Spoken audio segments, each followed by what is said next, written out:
Welcome to the Journey Mindfulness Podcast, where we explore the depths of consciousness, human experience, and the mysteries of life and human potential. I am your host, James O'Neill, a professional counselor, mindfulness teacher, and hypnotherapist.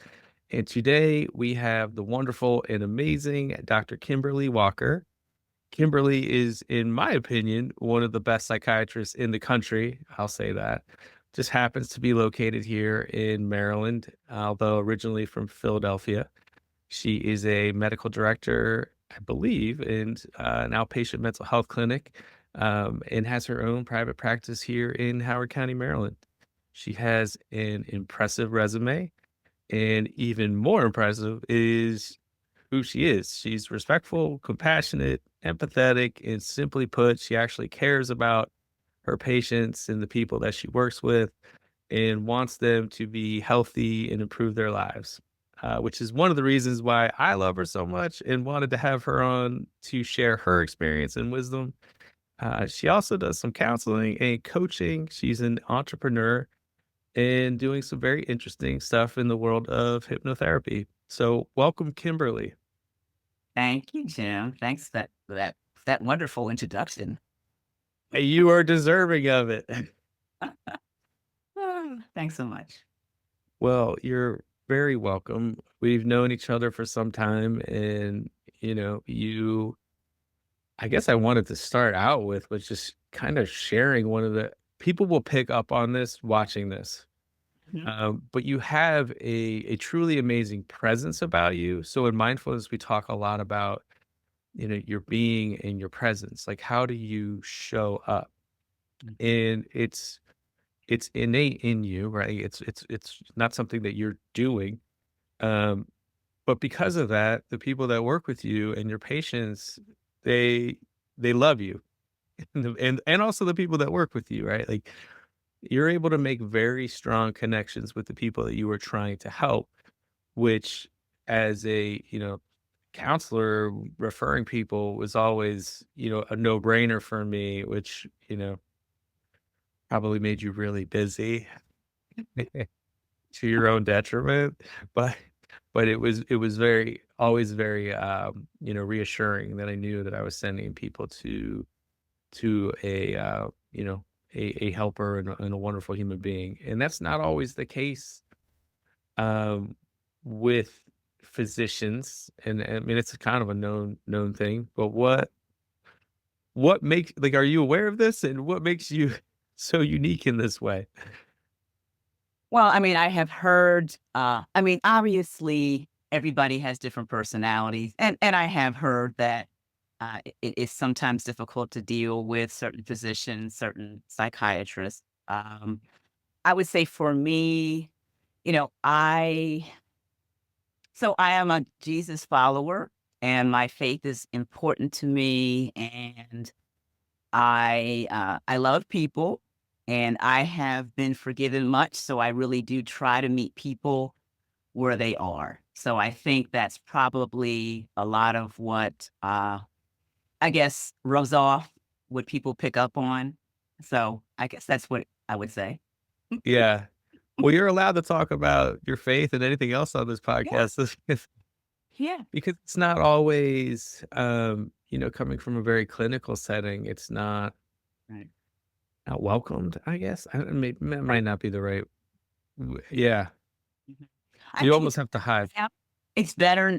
I think it's more accepted now, but certainly years ago, you were never supposed to share anything about yourself, especially your faith. And psychiatry has kind of looked down on religion at times. So Mhm.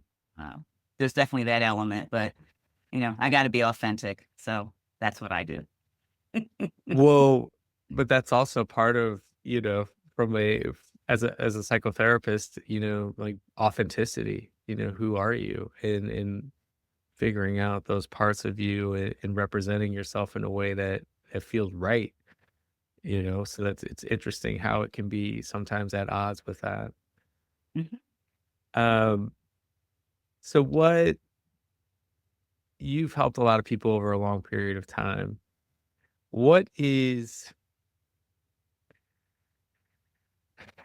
What has impacted you the most in your approach to treating people, and how has it changed over these years? Okay. That's an interesting question. I think that I've always wanted to treat people the way I would want somebody to treat me, to treat my family. And that's kind of what I keep in mind. I think that psychiatry, excuse me, when I first came out of training, psychiatry really shifted into medication management. And that's not really what I went into psychiatry for, but I decided I was gonna do my best to do that. And I still do therapy, but that was really the push, especially for folks who, were taking insurance. Insurance companies want to pay psychiatrists to medicate.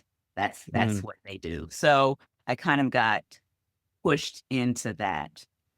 And I always do the best that I can, but I really love talking to people. I love connecting to people. So, I've been in some jobs in the past where it was kind of a mill, every 20 minutes, get the patient in and out, and that did not work for me.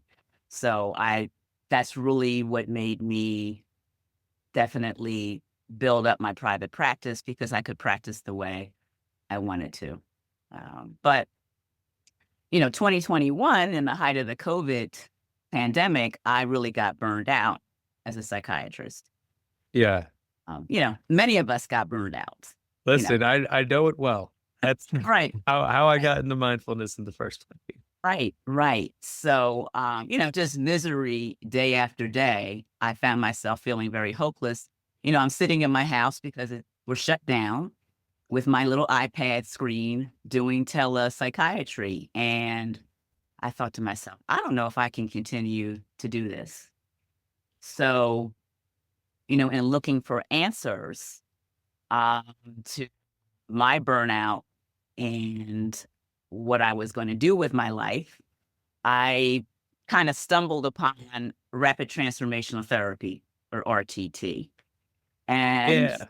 yeah, so that's the modality that I am really very excited about, and would love to talk about it, at some point. But, you know, that was a huge shift for me, that burnout. And I would Mhm. have been burned out anyway had it not been for COVID because I was working way too hard. But Yeah. yeah. Hmm. Well, we can pivot that way because, right up right at the beginning of COVID, so I, had entrenched myself as this, mindfulness teacher, stress reduction, and meditation. But what I was running into problems with is with meditation, people that had significant trauma, you tend to block the trauma out. Yeah.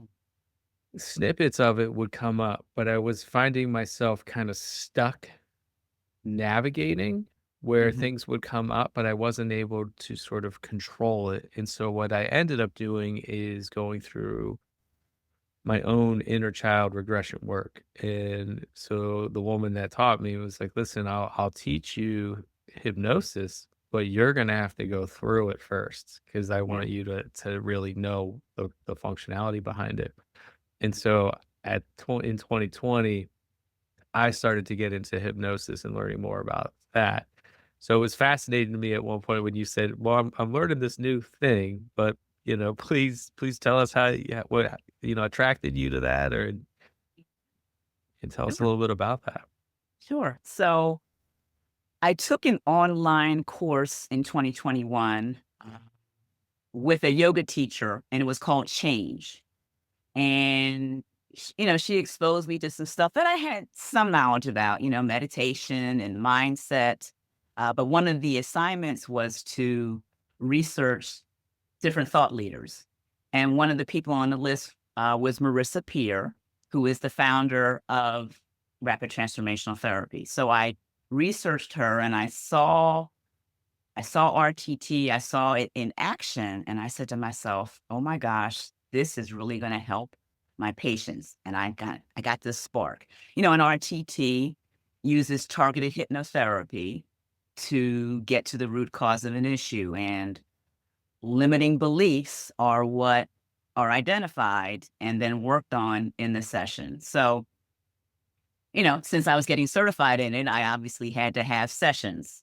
So, in hypnosis, lo and behold, these limiting beliefs are coming up for me that I did not realize I had. So, so one of them was I came from Philadelphia, grew up in Bucks County, Pennsylvania, mostly white suburbs. Had a nice life, got a good education, had good friends. But one of the scenes involved me at 8 or 9. I'm in my bedroom and I'm realizing that the thought is nobody thinks I'm beautiful. So my Black beauty was not celebrated in Bucks County, Pennsylvania. So the idea, the limiting belief attached to that was I'm not enough. Now, no one could have ever told me that I felt like I wasn't enough. I was a successful psychiatrist, blah, blah, blah. I mean, good life, good marriage. But it was really eye-opening that that limiting belief was there and probably driving a lot of my overworking. Um, so to have that exposed and then resolved was really mind blowing to me. And the transformation recording is made in the session with the positive suggestions from the session, and then you listen to it daily, and it really rewires your thinking. So I was like, this is unbelievable. So I had several sessions, and other stuff came up. And I decided, okay, I really want to use this. So I do use it in my psychiatry practice, but I really am using it in coaching because it can be so powerful to help people to move forward. Yeah. So but it's really interesting. Mindfulness, the other word for it is awareness, right? Like awareness of, who am I? What are my thoughts? What are my beliefs? What am I walking around with?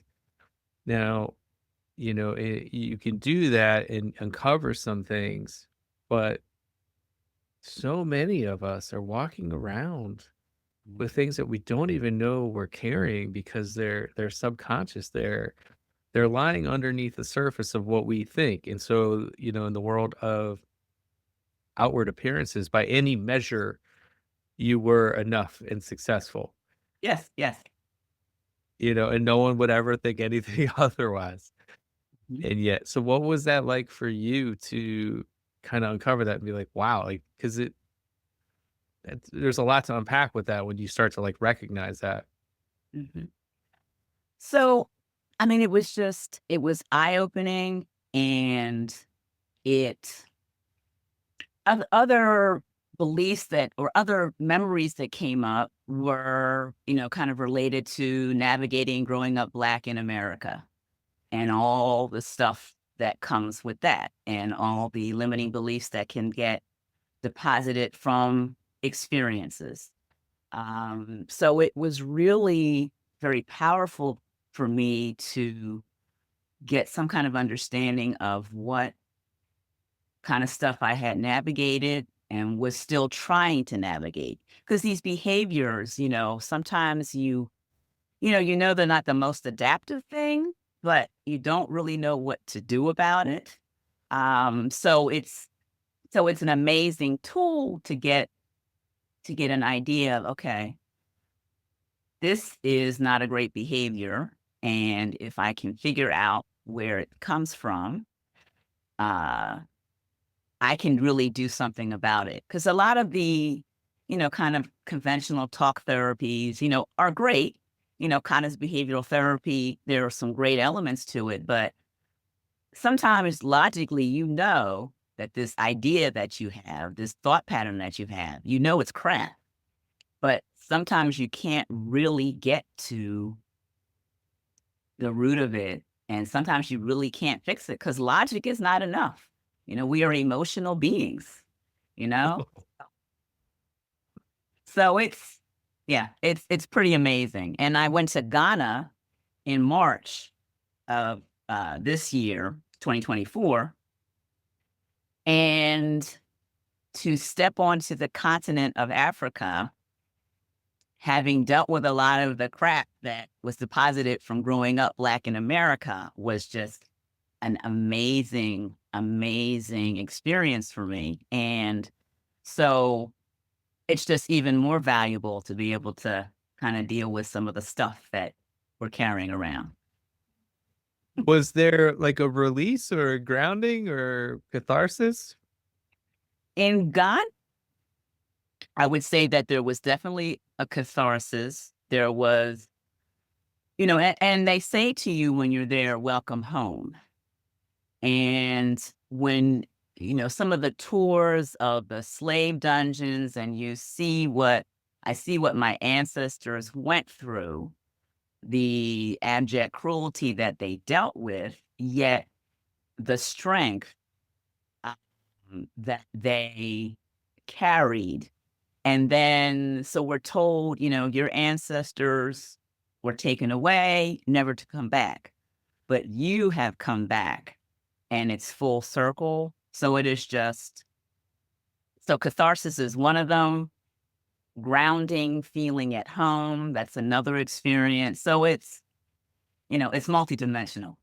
It's hard to really wrap my head around it. I've done some writing about it, but it's Um, amazing. well, you're more than welcome to throw multidimensional around here. It's Right. not a scary word. Um, but that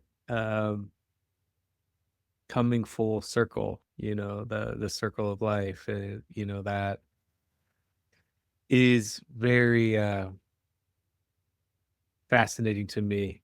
Sometimes, in hypnosis, some of the work I do is to talk about, breaking cycles or this ancestral healing that needs to take place, that, these patterns that occur in families over generations and things like that.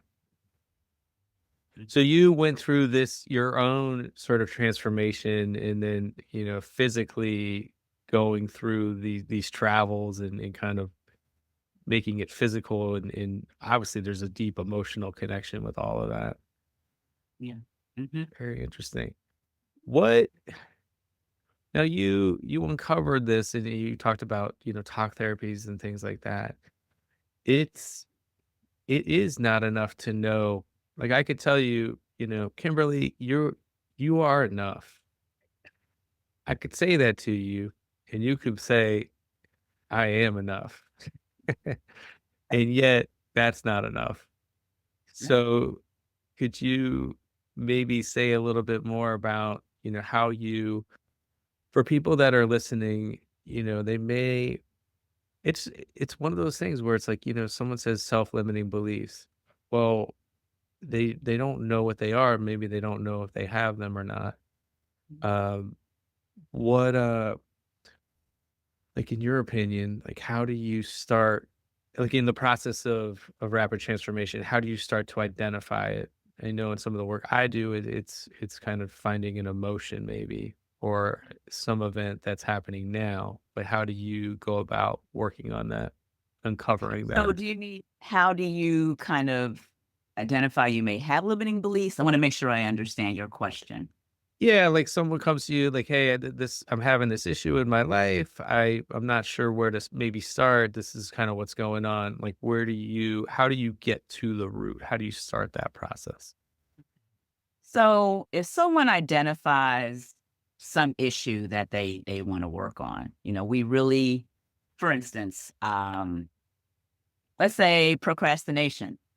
And the procrastination is such that it is really getting in the way of what they want to do, whether it's work, whether it's life, and they've obviously tried to deal with it, but it has not been successful, uh, their efforts. So we talk about how does that show up for them? I kind of do an evaluation. How does that show up?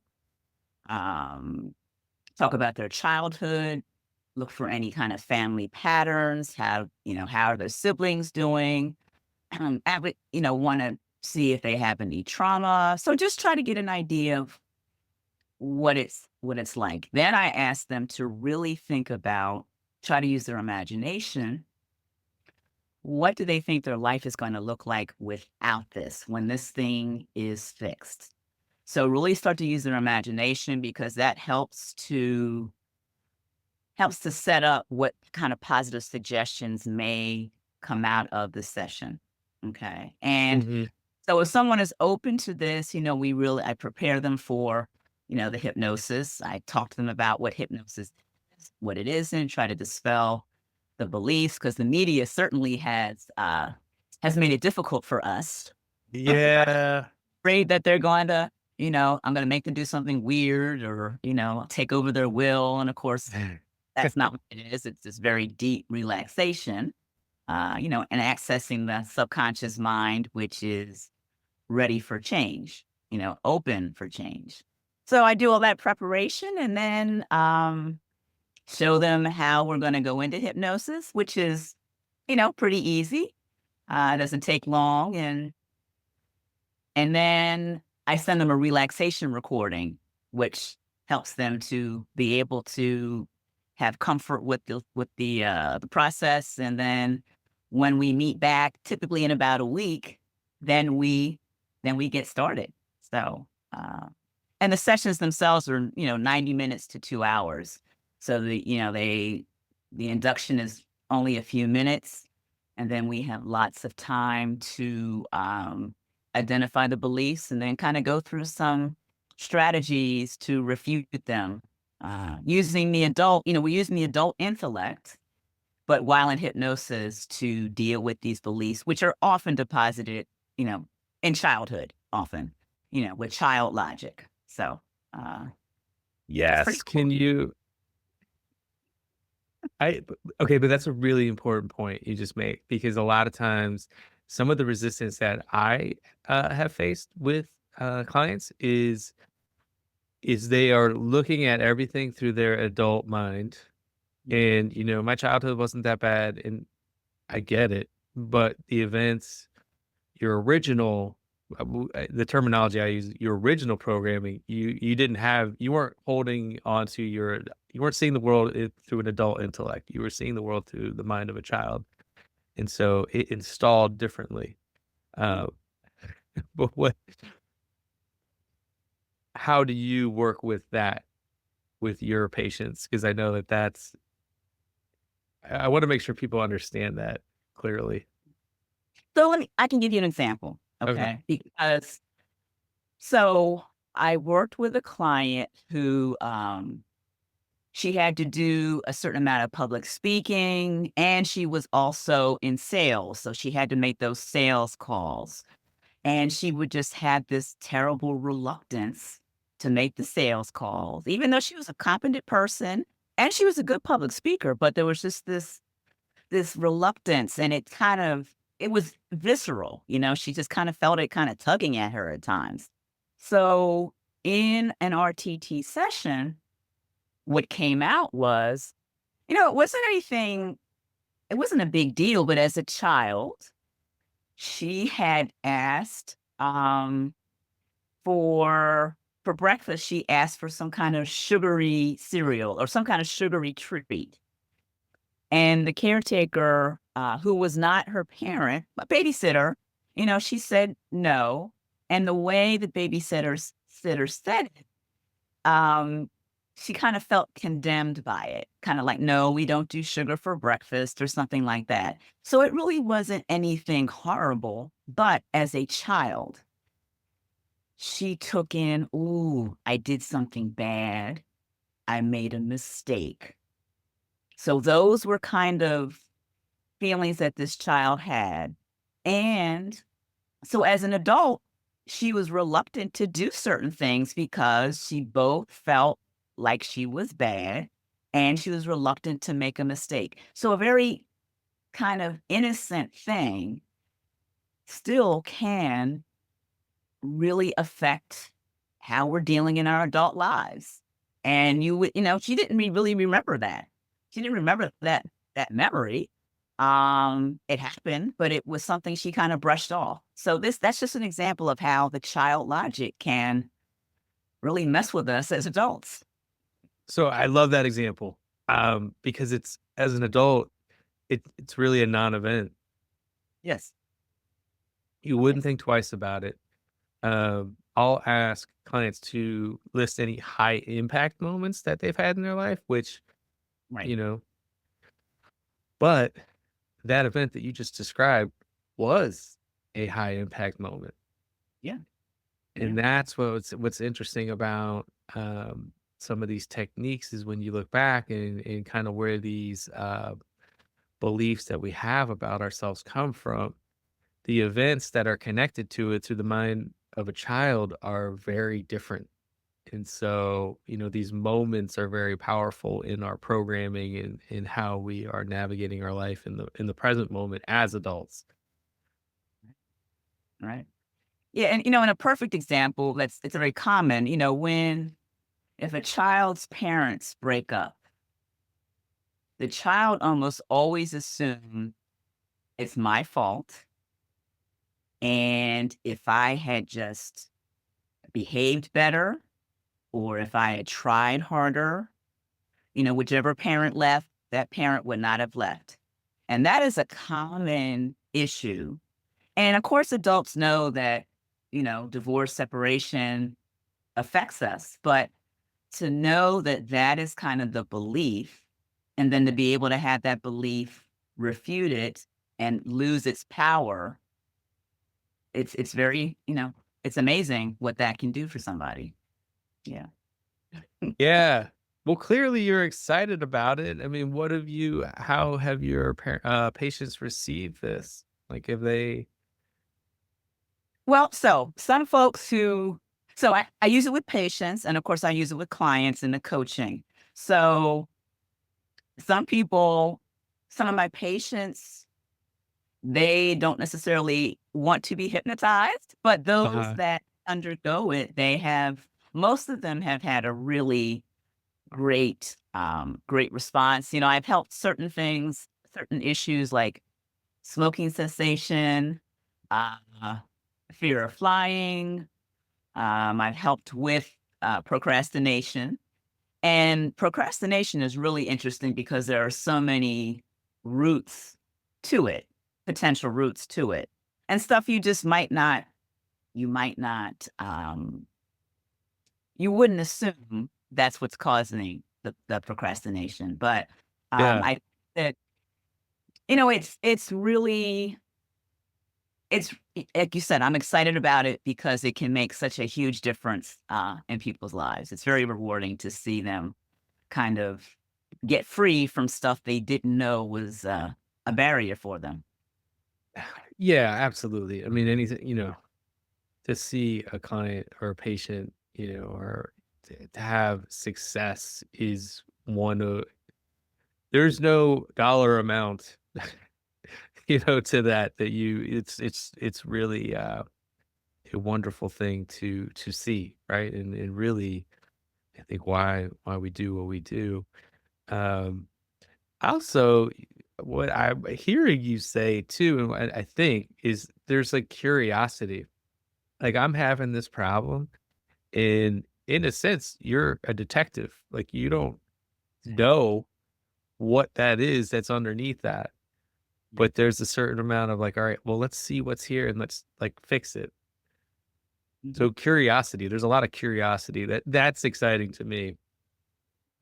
Mhm. Yeah, sometimes you have an idea of what might be when you Yeah. get but sometimes you just don't know, what's there. So yeah, it is exciting. So you do a number of different things, but what you said you have shifted into coaching. What Tell me about that. You said you were working with someone who's public speaking, so like confidence, what are some of the things that you focus on with your coaching practice? So I am focusing a lot with women who are feeling stuck in some way. need to make some kind of pivot. And that might be because they want to do something different vocationally. It may be their phase of life. So I've had clients who do, who are public speakers, who are deciding to do a different business. And I've worked with some female physicians who were just stuck and burned out. In medicine, the training obviously is rigorous. And the women that I've worked with, they've been Black women like me. And there are certain things we all kind of dealt with. We dealt with some level of racism in training. We dealt with seeing some of our patients not treated well. And sometimes due to class, sometimes due to race. And those kinds of experiences, even though we were adults when it happened, it did kind of deposit some limiting beliefs, probably kind of piggybacking off of stuff that had occurred when we were younger. So I really like to work with high achieving women who are feeling stuck and needing a shift for whatever reason. So it's a pretty cool population to work with. It sounds like there's I don't know, it's like a spirit of entrepreneurship in that, like, in your own transformation, starting your own business, branching out into different things, but helping other women do the same thing and, whatever their passion is. There's a lot going on. There's a lot of interesting people out there doing a lot of cool stuff. Mhm. Yeah.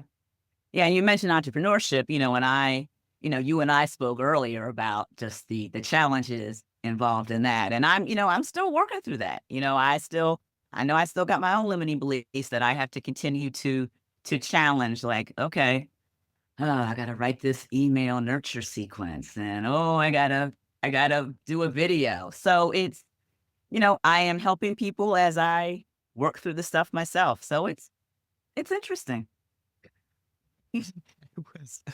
We're always working on ourselves, right? Yes.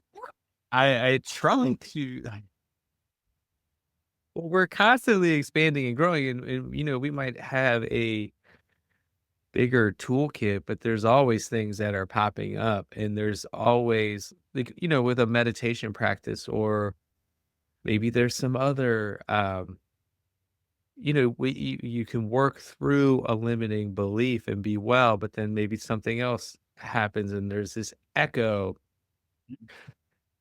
So my mentor would say, like, it's like this rubber band effect. Sometimes you're good for a while, and then something happens and just kind of it hits on that nerve again. You can get through it just like you got through it the last time. You've done the work, but it's just a reminder you got to do a little bit more work to tidy things up. Indeed. But I hope that gives people too, like these. Each moment is a new moment, right? Like, you can always begin again, change things up, even if you're mid-career and you're feeling stuck. Like, there's people that you can see and things that you can do to work through them. Mhm. So there's Yeah. a lot of hope that you're offering, but you being able to work on it through your own, and, you know, it's kinda like you have that wisdom, you have that experience.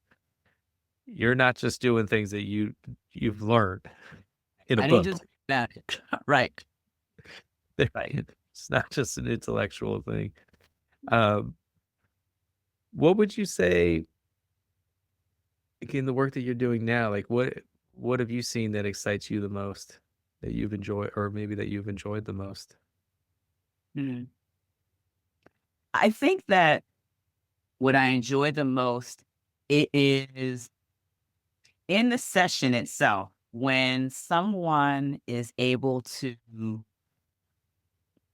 understand that the limiting belief is it no longer has power over them, and to kind of see their facial expression when we work through it, to see the illumination on their face, to realize, oh, that is no longer relevant. So it's just the freedom that people experience when they're able to let go of these limiting beliefs. And then to hear later when we do our check-ins about how things have shifted. I just I worked with a woman some weeks ago, and just she is so much more confident now. She walks in a room and she knows that her energy is different. She knows that she is more open. She doesn't have that concern about being judged, because she was judged early in life, but she can let that go. So just to see the shift and the freedom and the potential that is just unleashed, that is super, super rewarding. So, yeah. How does can you sense are you able to sense that shift in people? Because sometimes, like, when they've come to that realization or they feel it, do you feel that release? So I sometimes it is, and I do it over a screen. So it's virtual. Okay. Okay. So I sometimes I can sense a shift. I can see their facial expression. I can hear it in their voice sometimes. And when we are doing some of the exercises, I will ask, we do some parts work, because, we do some inner child work, we do some parts work, and um, sometimes the part has really engaged the behavior that they want to get rid of, and it was in a protective kind of way. So once the Could you share a little bit more just about parts work for okay, people that don't know? Just okay. don't if you don't mind. Yeah. So I mean, I don't do huge parts work, but what we do is we help the client identify a part, usually her, because I usually work with women, a part of her that has developed or come up with the behavior that they want to get rid of. Okay. And we ask the part in hypnosis, kind of what is the function? What is the intention of this behavior? And it usually I find it's protective.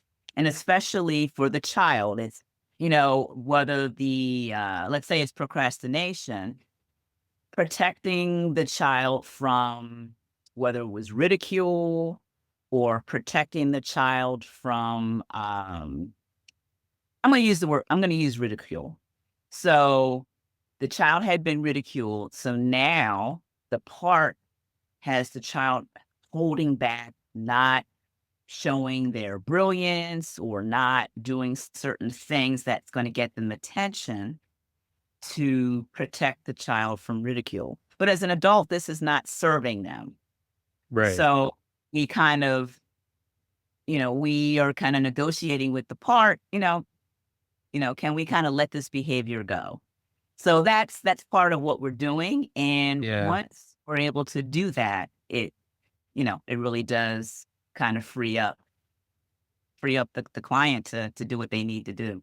I don't know if I answered your question, but You did. I was just for people that aren't familiar with that, you're getting to the root, where sometimes we have the part might be a maladaptive behavior or something that we do, or maybe because we're afraid of getting ridiculed, that we're afraid of being seen, and so we hide, and maybe we get passed over for a promotion or something like that because we're hiding. It's protective in nature, but it's not helping us. It's hindering us in our lives in some way. But it's then limit. it's limiting. It's a nicer Right. word. No, no, I'm just saying it's a limiting belief that is limiting what we're doing. So Yeah. It's mhm. so what you're saying through the screen, like once you have done that, you worked on those parts that you're able to sense that some aspect of relief with the person that you're working with.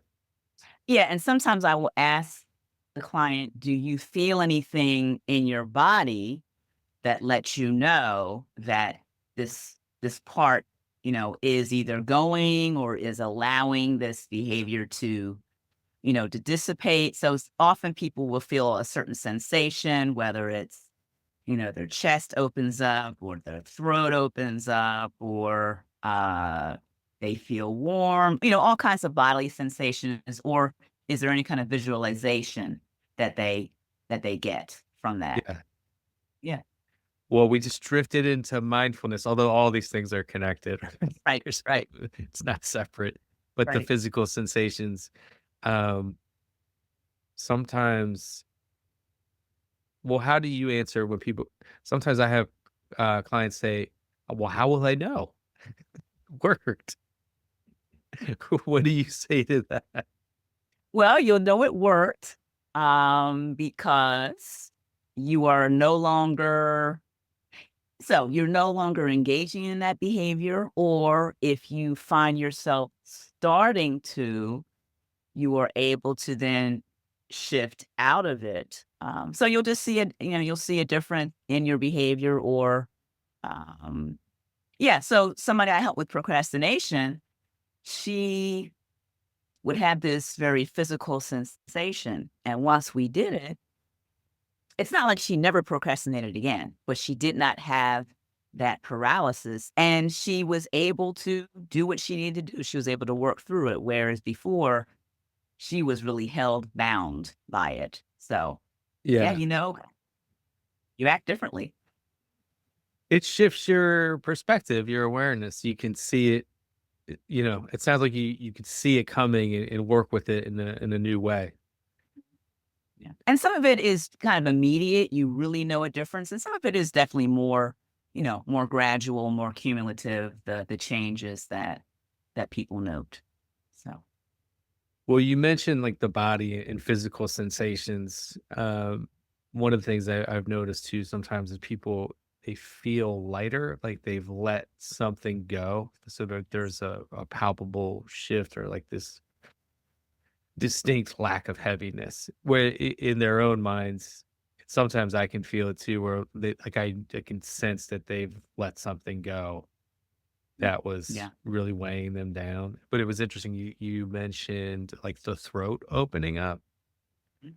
So, like, clearing that in a sense, like, that blockage, Right. Right. that might have been kinda clamping down on that, physically. So that's interesting. Yeah, and that has definitely corresponded to some clients who felt like they didn't really have a voice, so that's a Sure. direct correlation. Yeah. Mhm. Yeah. Yeah, no, I would imagine that that's a c I would I don't wanna say common, but that is one, right? Being afraid to speak up Yeah. and really in terms of empowerment, and you're working with women who are entrepreneurial and strong and creative in that sense, like you need your voice to share your, I would imagine, your vision. Right. Right. Mhm. Interesting. You're doing some cool stuff. Ye Yeah, it is cool.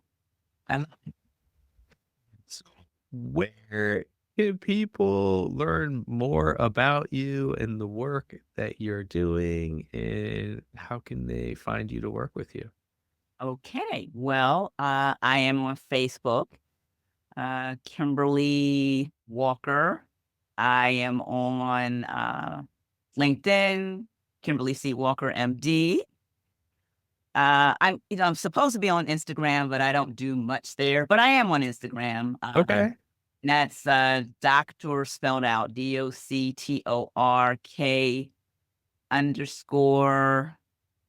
Oh shucks, I think Walker. I'm I sorry. will I will link to all of these so you do not have to worry about getting it right. Yeah, appreciate that. And my website is drwalkercoach.com. So you can reach me at those spots. Okay. Well, thank you, Kimberly. For people that are potentially looking to work with you, or just, is there one last positive message that you would like to share to the audience? Well, I do want to share that I do have kind of I have a free PDF step-by-step guide to getting unstuck. So, I'll drop that link for you. Okay. In case folks just kind of want to, you know, check it out. I just want to say that if you ever want to just set up a call, there really is no pressure. I think that it's an amazing opportunity, but I understand that folks got to be careful. So give them a Careful with call. who they work with? Be careful, of course. Of course, you have to be careful who you work with. I think one thing that I've become aware of is that um, there are a lot of folks out here who call themselves coaches, and unfortunately, people have gotten a bad taste in their mouth. So folks are very careful, as they should be. So, you know, check me out. I'm legit. You are legit. I wanted to have you on the show for, since I started it because of, just you've helped. I mean, I wouldn't even be able to quantify it. But you've helped a lot of people in your career, and I've known many of your patients for a number of years, and they love you and speak very glowingly of you and your in their time and their work with you. So, anyone that is looking to get unstuck or to really propel themselves in their careers or shift the careers, you would be a wonderful person to work with. Thank you, Jim. I really appreciate your endorsement. Well, you got it. And it was a pleasure having you on. And I will link to all of your socials and website below. And thank you again. My pleasure. Thank you for having me. Thank you so much for tuning in today and being with us. May you find joy, flow, and adventure on your journey. And if you got something from it, please like, share, and subscribe and or comment. It means a lot. Thank you.